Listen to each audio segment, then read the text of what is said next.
one-shot. Let's go. He is super powerful, and typically we don't tweak things or even use the nerf word unless one of 3 pillars has been touched, which is automated play, dominant, or disrupts others. So I'm just gonna lay it to you straight. Here's what's happening. We are looking at him and we are reviewing some areas that we can tweak down. So a little bit of a nerf. Oh man, you're just ruining it. Look at my lips, you're ruining it. Ruining. In order to make him not so dominant. That's it. Dude, DE cooked so hard with this Warframe because he is just everything that you would need in a Warframe. He's tanky, he's got massive giga damage, and of course he's very easy to use. But then there are people who just don't like pressing buttons.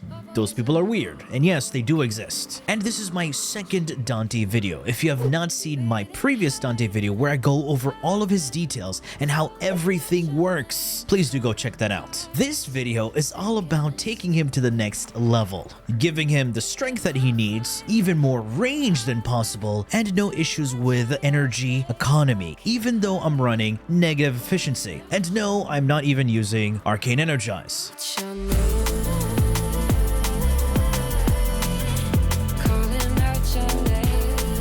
You already know Dante for his Overguard and Overguard regeneration, and how he can add on to his damage with status effects with his Dark and Light Verse combination, and the crowd favorite, the massive slash damage AoE nuke that he can do. So we've built all around that. And yes, I did replace his first ability because all of this has to do with ability nuke builds. Noctua, even though it's there, it does have a lot of issues when it comes to actually helping us out and helping us deal more damage. My Helminth ability, of course, is going to be Roar. As you all know, or for those who don't know, Roar is a universal damage multiplier that applies to your weapons and abilities. And on weapons, it functions just like a faction damage multiplier. And when you use a faction multiplier on status effects that deal damage over time, well, you're going to deal 2 times the damage, aka double dipping. And I'm able to deal even more bleed damage with Dark Verse. And for those who don't know, if you cast Dark Verse twice and then use the 4th ability, you will then deal this massive amounts of damage, functioning exactly like Expedite Suffering. Dante has no issues with survivability at all because of his Light Verse. Casting 2 of these Light Verses and activating the 4th ability, you get that Overguard and Overguard regen. So let me take you into Steel Path and just show you how everything works so you can have a better visual representation of what I'm talking about. Alright, here we are in Steel Path. As you can see on the top right corner, I have 390 health, 240 shields, yet this guy is unkillable. All thanks to his Overguard, and you will see how that is done. 2 Void Slings for Matarai, gonna cast his 2nd ability, and activate the 4th. And now I have the Overguard and Overguard regen. Using the alternate fire on my tome, that will give me energy regen. And that will also trigger growing power. That was just a simple cast right there, without Roar.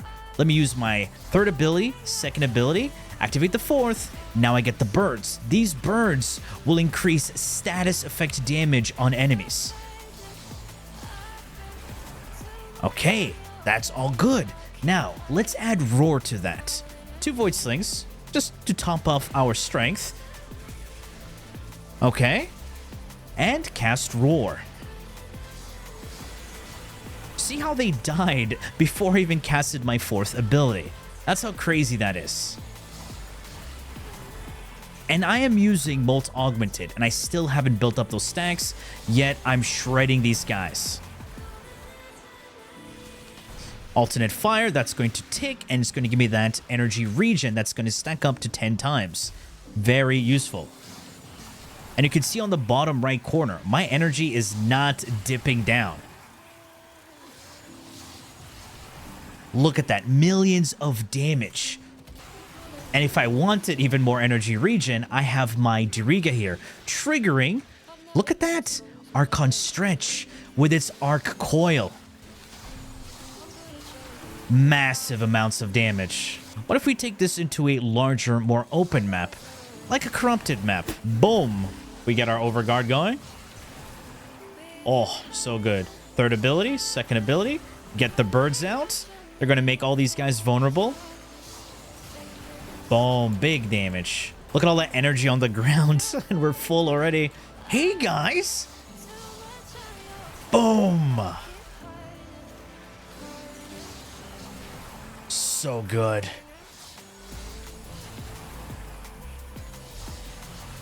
Oh, millions.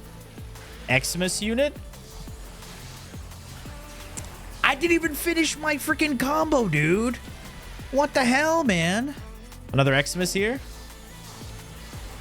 Oh, that is disgusting, man. Oh, oh, oh, oh, oh, oh, oh.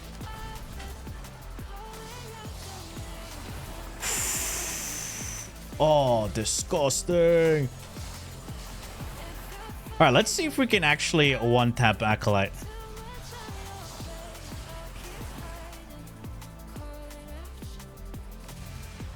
All right, 3, boom. Wow, Vor is the only one that can survive that. Guys, build bad. Vor can survive that. Bro, I was just showing off how good Dante is, and you come here with that thing, messing up my damage. See, we killed him, finally. Guys, trust me. The build is good, trust me. All right, let's go back to the Orbiter and see how this build is put together.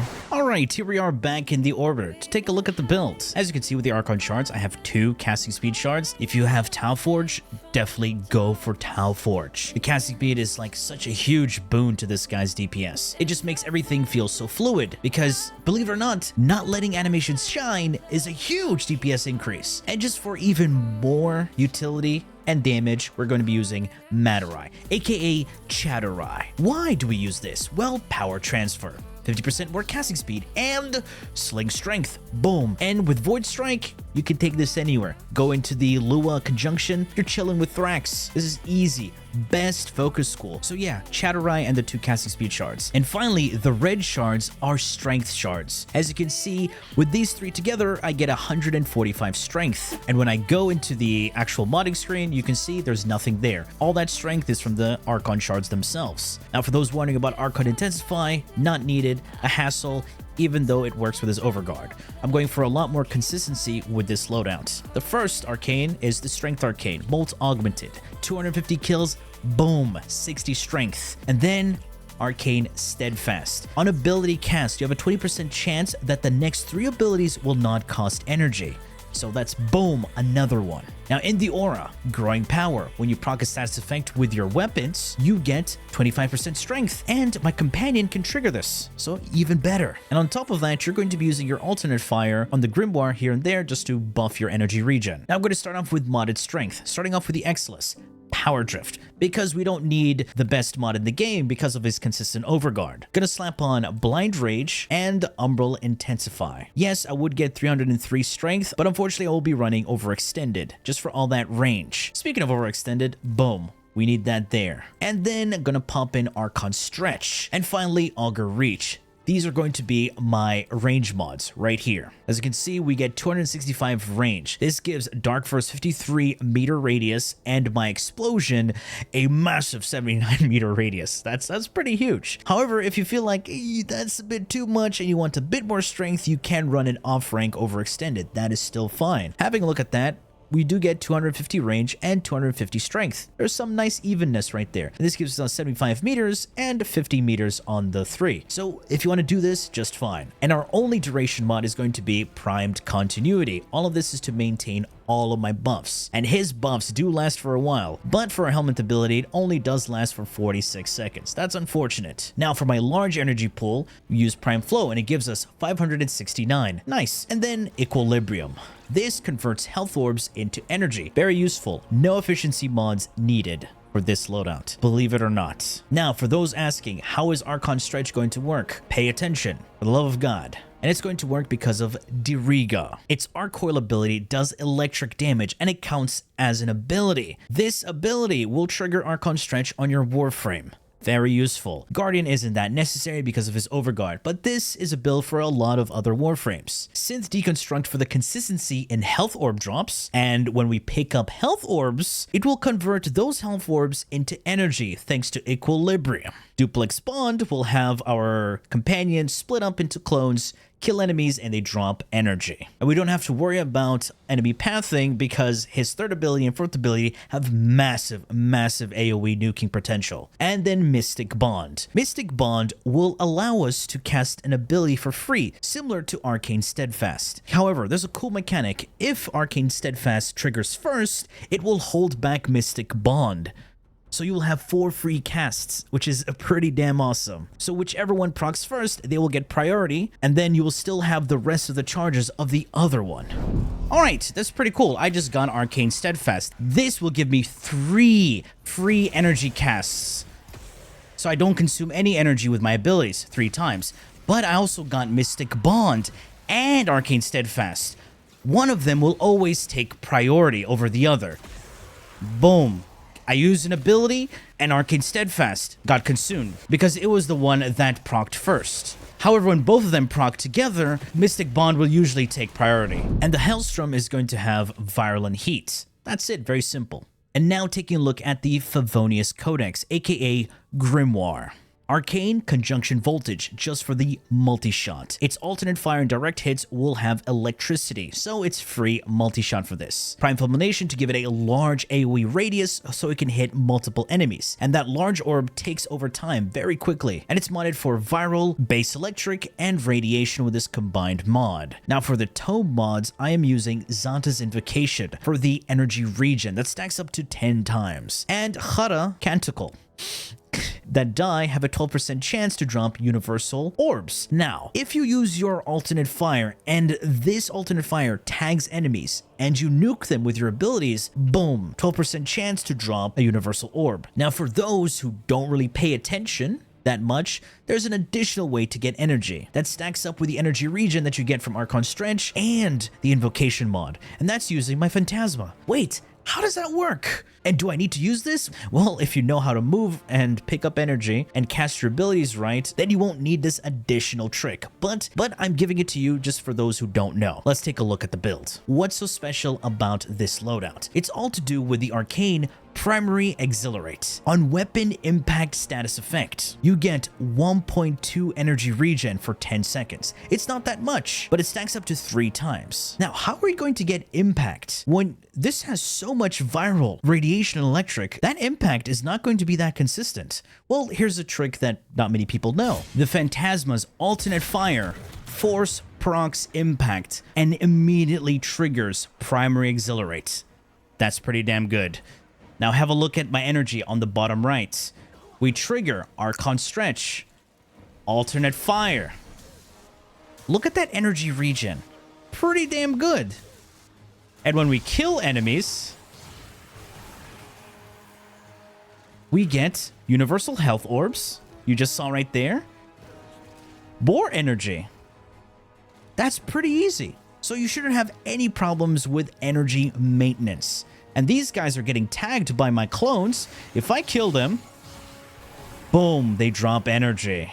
So yeah, this is pretty damn good. Negative efficiency, massive energy regen, and you never have to worry about losing it. And you can go and spam your abilities with ease. We're full energy without picking up energy orbs or even using an energy pad. And another good thing is that your DIGA is going to be quite sturdy because your second ability grants Overguard to allies. And yes, it also grants it to the DIGA, and that Overguard regens over time, so your companion is not going to be dying anytime soon. Anyway, folks, this has been it from this crazy Dante loadout. And enjoy nuking Steel Path, because oh my god, you're going to have a blast with this one. I do hope you enjoyed and learned something from this video, and if you did, please do feel free to leave a like, share, and subscribe for more Warframe content, streams, and so much more. Do refer to the description. Thanks for watching, and as always, peace.